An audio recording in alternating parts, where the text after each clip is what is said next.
Howdy me. It is late October. It's like October 24th. And I've just finished reading earlier today Lies My Teacher Told Me, written by James Loewen. This is the 2005 version, which is the 10-year anniversary version. I read this over a couple different sittings and with a pretty significant stoppage in the middle, just because, right, it's a very information-dense book. Which, I mean, that's how I tend to go about reading information-dense books is, unlike my fiction pieces, I tend to read them in shorter chunks over a longer period of time. So that's that. Yeah. This book was initially purchased for my History of American Education class, actually. And it was on a reading list that we were going to get to it, and then we just never did, and then I just never read it until now. But yeah. This book, it has a secondary tagline to it, right, which is everything your American history textbook got wrong. And really this is a piece that is discussing the inadequacies and the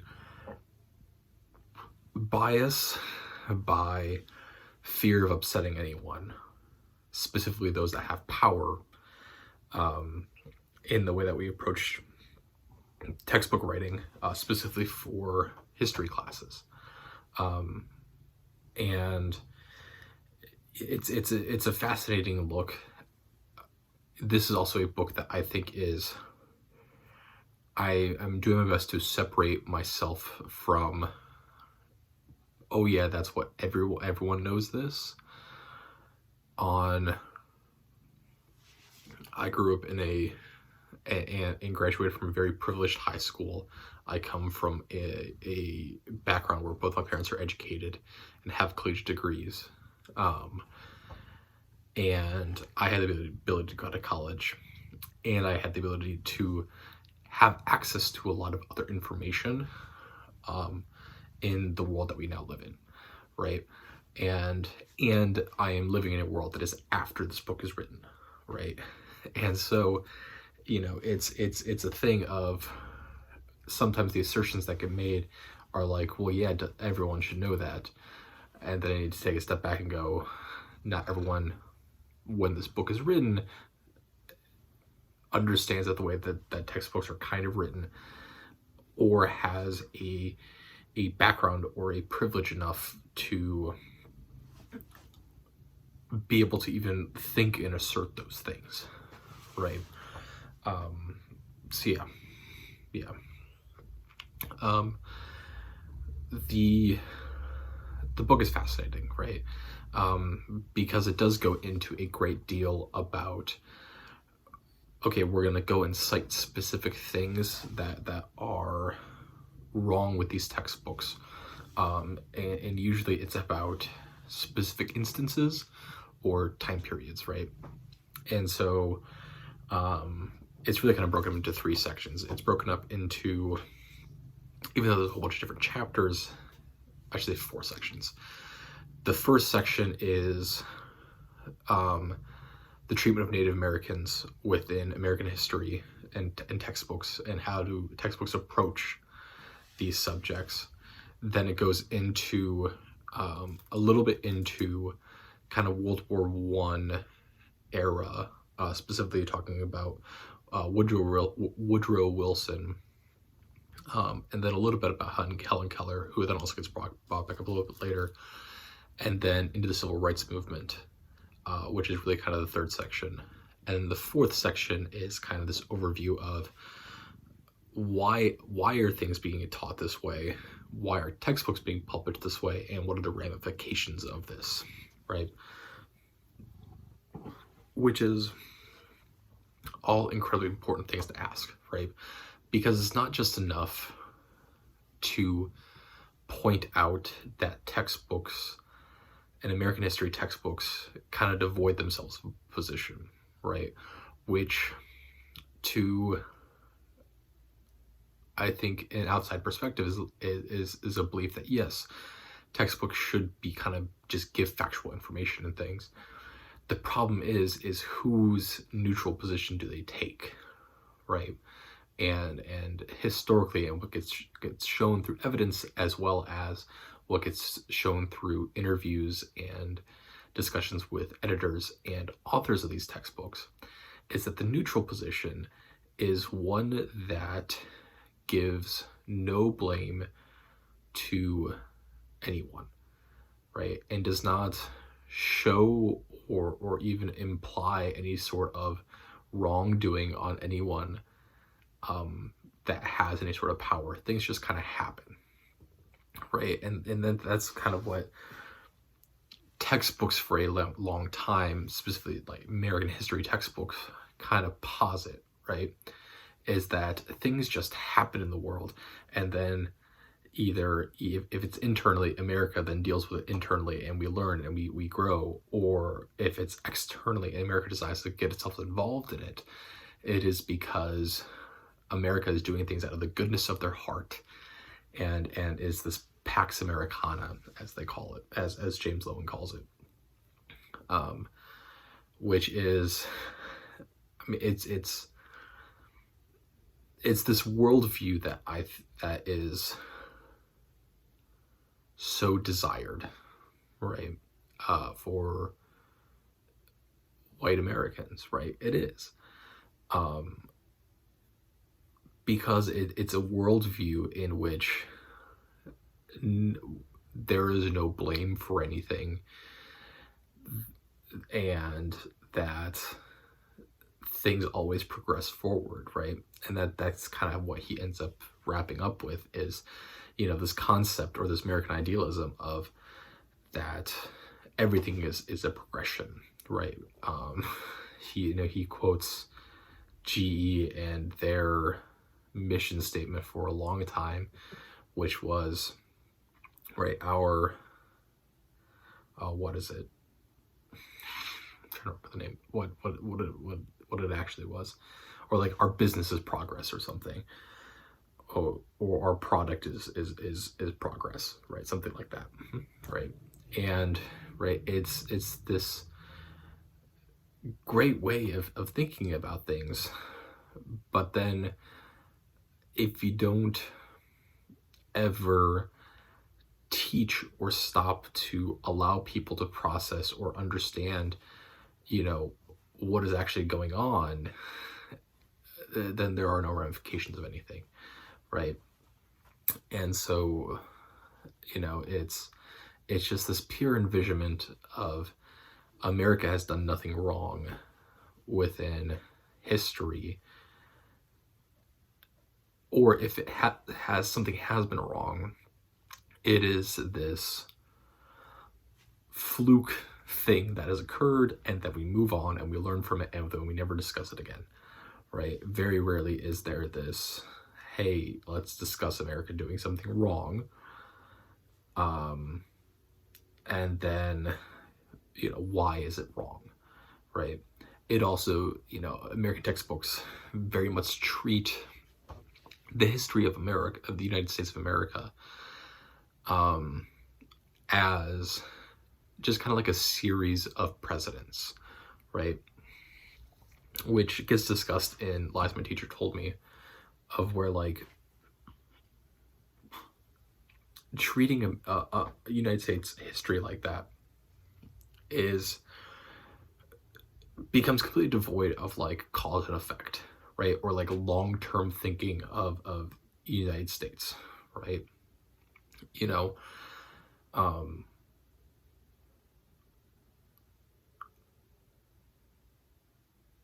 It's this fascinating thing, because when we look at other countries when talking about American history, or when we look at the way that European history is taught to Americans,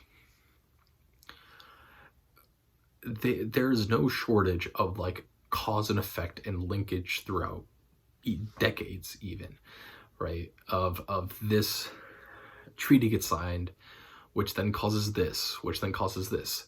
So then when this happens, right, then all of these things have created a chain effect for not only this to occur, but then what comes after, right? And American history just refuses to do that, right? And the textbooks just refuse to do that because they are so afraid of putting any sort of viewpoint out there, right? And right, this is not like I think it is so easy to always say that like when something doesn't agree with you, it is inherently biased. The problem with this specific thing, right, is that this is not just James Loewen going, oh, hey, here's my thoughts on 12 textbooks that I've read over the past 10 years. This is, here is what I have noted and seen throughout all of these textbooks. Here is what interviews that I've had with teachers say. Here's what interviews that I have with administrators say, with school boards say, with state and government officials, with textbook authors, with textbook publishers. Here's what they have to say. And really what it comes down to is this overall fear that someone might object to something being different, and therefore keeping this kind of happy viewpoint of the world, right? And even for the author specifically, you know, writing a book that, according to one author, like one of the authors of the textbooks, you know, wanted to write something that would make their child proud. And James Loewen interpreted that phrase as something that would make them proud of the writing, right? Something that would make proud of, like, hey, this is published, this is out there. But what the author really meant was writing something that was proud and made the child proud to be an American, right? A United States citizen, which are two different goals, right? And writing in that way, and teaching in that way of where patriotism and nationalism has to be the number one goal, right, is devastating. Because eventually what happens is when students do learn outside things that contradict what has been being taught in social studies, it completely ruins the fabric and the structure of the entire thing. And, you know, it becomes a thing of then students becoming adults that then have more and more and more distrust in everything because their teachers are lying to them to their faces, because instead of being willing to face criticism and face lower sales, textbook companies and textbook editors want to just make as much money as possible, which means being as neutral as possible, which means conforming to those in power, right? You know, so that's that. James Loewen kind of leads off the entire book with kind of this thinking that, like, historians at the collegiate level, right, that are teaching history, it is the only subject in which they expect students to come in knowing the wrong thing, right? And he compares it to a couple different classes, but like specifically to mathematics, over like mathematics professors will expect that students will have not learned something, or may have only been taught one way to do it, or taught, you know, or like briefly mentioned, right? And it is only this one subsection of social studies, but I mean social studies as a whole, where professors are getting in new students and they're expecting the students to know the wrong information. or have this incredible bias about their information. And it is only within social studies that like there becomes this question of, can authors be critical and citizens and academic, right? No, there's no other profession that and study that really gets to that, right? So yeah. Yeah.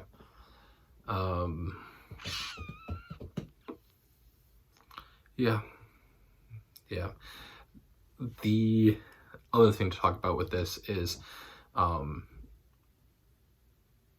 James Loewen does a really great job in explaining the issue with like recent history and like why no one ever touches recent history in terms of like a classroom setting. And he talks about, I don't remember if he gives a specific tribe name or a specific country name, but he talks about a tradition that exists within a certain part of Africa in which people are basically separated into three parts: the living, those that are on earth, the recently dead, and then the fully dead. And can I remember the names? Those that are still with us on earth, the Sasha and the Zamina, I believe are the three terms. But the point of it is to show that there's a difference in the way of thinking in which there is what's going on currently in current events. There is what has happened in the recent past that some people are young or old enough to have living memory of it. And then there is the distant past, right, of which there's no one that is around to directly remember these events or these people, and so all we have to go on is their legends and their memories, right? And so it is very easy within United States history make heroes out of the people that there's no one else that is alive to remember what it was like to exactly live in that situation, right? Which is why so much there's this huge focus on the childhood of Helen Keller, and then also making Woodrow Wilson into like a hero, right? And he specifically calls out these two things. And one of the things that get lost is with Helen Keller. Helen Keller is this amazing story, and they heroify her childhood, and like you can overcome anything. Adversity is the thing that you can face and overcome immense challenges.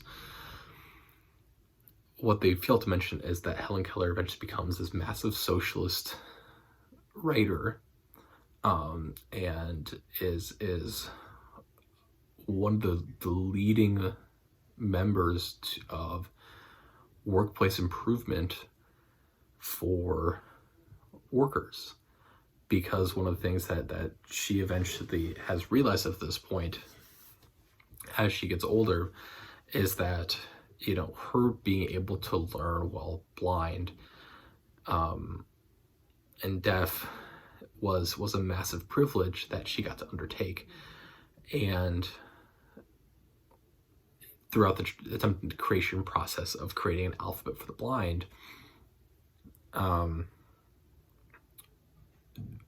she realized that she was focusing on the wrong thing, or on a symptom, not the cause, because one of the issues became that the vast majority of people that were blind were not born blind, but developed blindness because of factory conditions and workplace environments and accidents and things. And all of this gets erased from her legacy because it's not convenient for the heroification process, because she's a socialist, right? The same goes for Woodrow Wilson, in which Woodrow Wilson gets heroified as this kind of like begrudging president that wanted to make the world a better place and attempt to create the League of Nations, which would eventually become the UN, and all this stuff. And what they fail to mention is that it is Woodrow Wilson that resegregated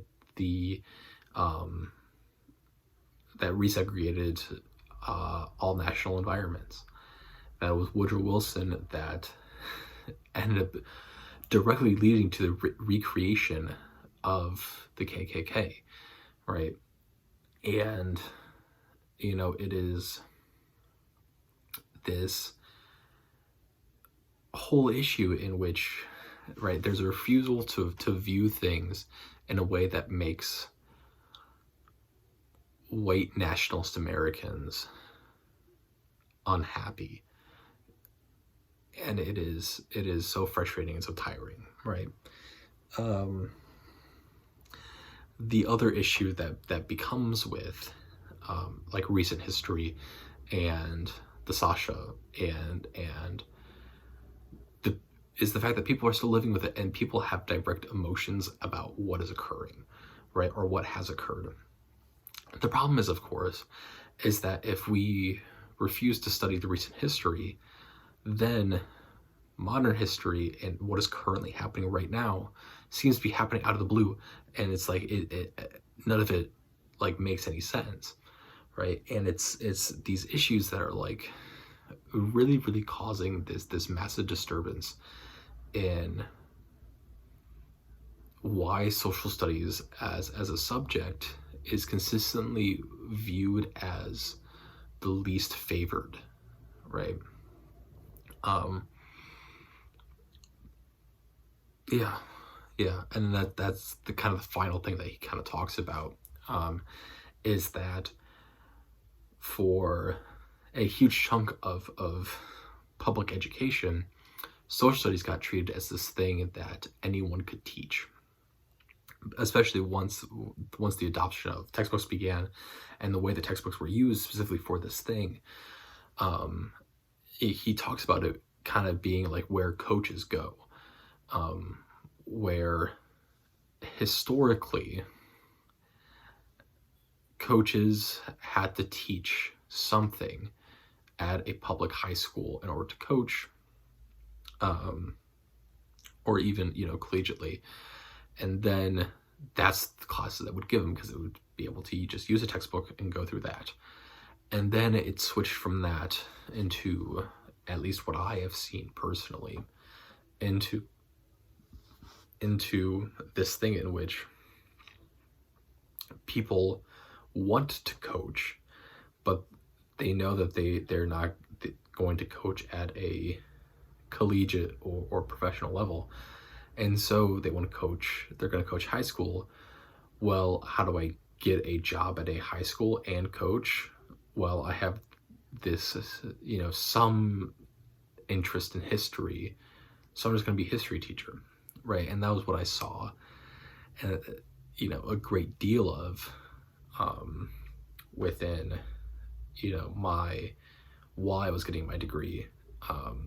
That's what I've seen a lot of, and it's frustrating in a lot of ways, right? Because it is one of the few areas in education where you get to discuss and you get to openly go like, hey, what's wrong with this? What's wrong with what's going on? What are solutions? And instead it's been drugged down to,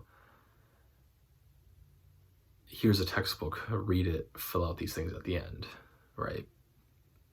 Because people are afraid to lose money. But yeah, that's my thoughts on lies my teacher told me.